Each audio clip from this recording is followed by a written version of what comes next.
денес го празнуваме трудот на лозарите, го славиме виното и му даваме признание на винарите како една од земјоделските дејности со најголем раст. Под покровителство на Свети Трифун, заштитникот на лозарите, го закроивме лозјето овде во Росоман и ќе продолжиме уште во Кавадарци и Демир Капија.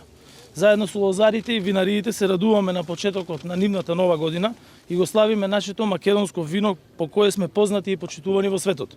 За да ги направиме нашите вина и винската индустрија уште поконкурентни во светски рамки, презедовме обврски да вложуваме во лозарството. Уште на почетокот на новата лозарска година, исто како и во претходните, лозарите ги добија субвенциите за поддршка. Новиот циклус тие го стартуваат со финансиски средства, кои ќе им помогнат со успех да ја започнат и продолжат оваа година.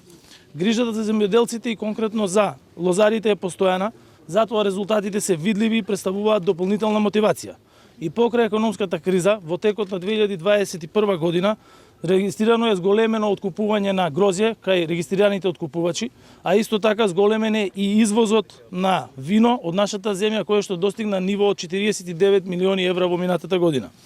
Нема веќе неизвестност за лозарите, ветувањата кон нив со истото динамично темпо ги исполнуваме, а нашата долгодошна стратегија е создавање на сигурно производство и откуп на грозјето, а владата е посветена на создавање амбиент за стопанисување кој ќе биде поволен и за лозарите и за винариите.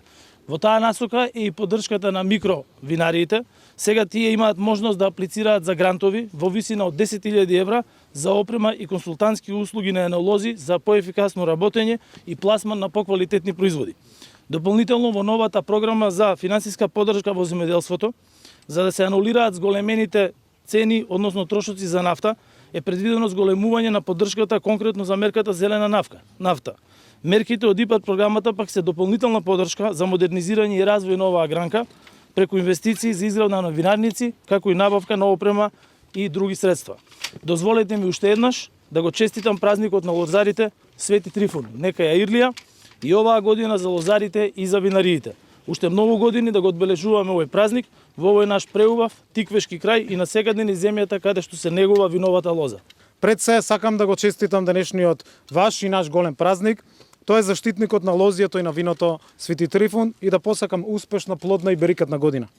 Од тука, од тиквешијата, од центарот на нашето македонско грозје и вино, од овие лозови насади во Росоман, порачувам дека поддршката и грижата за оваа стратешка и извозно ориентирана гранка во земјоделството продолжува и се зголемува. И оваа година, како изминатите 4 години, како што ветивме, субвенциите се исплаќаат со еден подпис, со едно решение, во еден ден, пред почетокот на сезоната. 9,4 милиони евра веќе се исплатени на 13.854 лозари. Нема селекција и нема списоци. Овие пари директно се враќаат кај лозарите, да ги вложат во новото производство, за да произведат квалитетно грозје за производство на нашето познато македонско вино. Оваа исконска земјоделска гранка има огромна традиција во нашата земја. Затоа од 2017 година па нааму ставаме силен акцент на развојните мерки и политики во лозарството и решавањето на напластените проблеми. Заеднички најдовме начин да ги вратиме парите назад кај лозарите, што им ги должеа некои од винарниците. Носевме посебни лекс специалис закони само за да ги решиме напластените проблеми. За 20% ги зголемивме субвенциите за лозарите кои имаат од 1 до 10 хектари во 2017 и 2018 година и те изнесуваат 48.000 денари по хектар.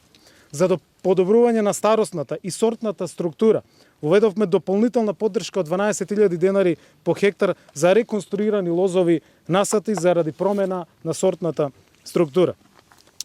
Преку програмата за рурален развој обезбедивме финансиска поддршка на саемските манифестации, што значи зголемена промоција на македонските вина.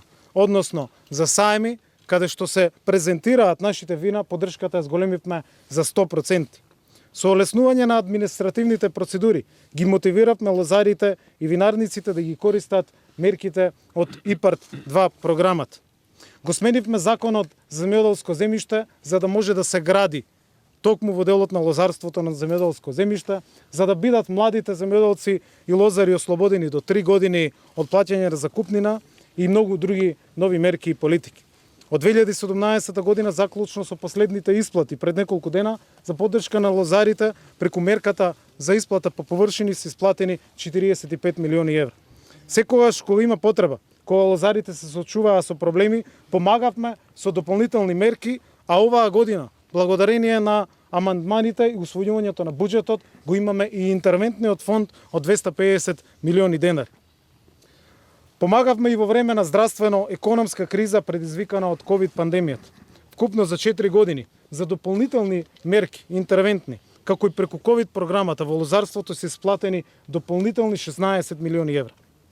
Нашата интенција како политика е да ги стимулираме лозарите и винариите да го модернизираат производството и да даваме уште поголема поддршка за оваа стратешка извозна гранка. Со новата програма за финансиска поддршка во земјоделството за 2022 година, која за прв пат се усогласува со европската регулатива, воведуваме авансна исплата на субвенциите. Односно, ова е прва година во историјата кога во оваа година субвенциите ќе бидат исплаќани, односно ќе започне исплата на субвенциите и по оваа програма. Тоа оваа година ќе важи за овоштарите, а од следната година ќе важи за лозарите и за другите земјоделски гранки. Дополнително, ја зголемивме поддршка за износот за конфинансирање на мерката зелена нафта преку зголемувањето на цената на нафтата, односно усогласувањето кое што го правиме оваа година.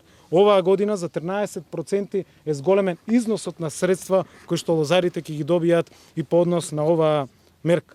Не само примерното производство. Нашата поддршка ја насочуваме и кон стимулирање на развојот на малите семени винарии, на што сме особено горди. Денеска, на овој ден, е распишана првата програма за финансирање на микроземјоделски производители на вино, која што минатата најдела беше усвоена, а како резултат на амандмани на пратениците од теквешијата, кои што доаѓаат од тука и се денеска со нас, малите винарии, 68 на број, од денеска натаму ќе може да аплицираат за 10.000 евра неповратни средства, грантови, за зголемување на производството, за инвестиции, за други инвестиции кои што треба да ги имаат во текот на самиот производствен процес.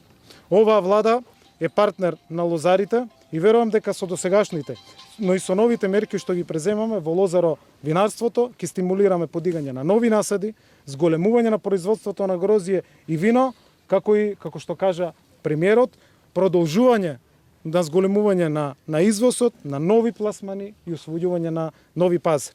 Ова е година во која што сакам да најавам дека ќе имаме и сосема нов закон на вино на кој што интензивно се работи и оваа година верувам дека парламентот ќе го донесе Европскиот закон за вино. За крај уште еднаш сакам да го честитам овој празник и нека биде плодна и родна година.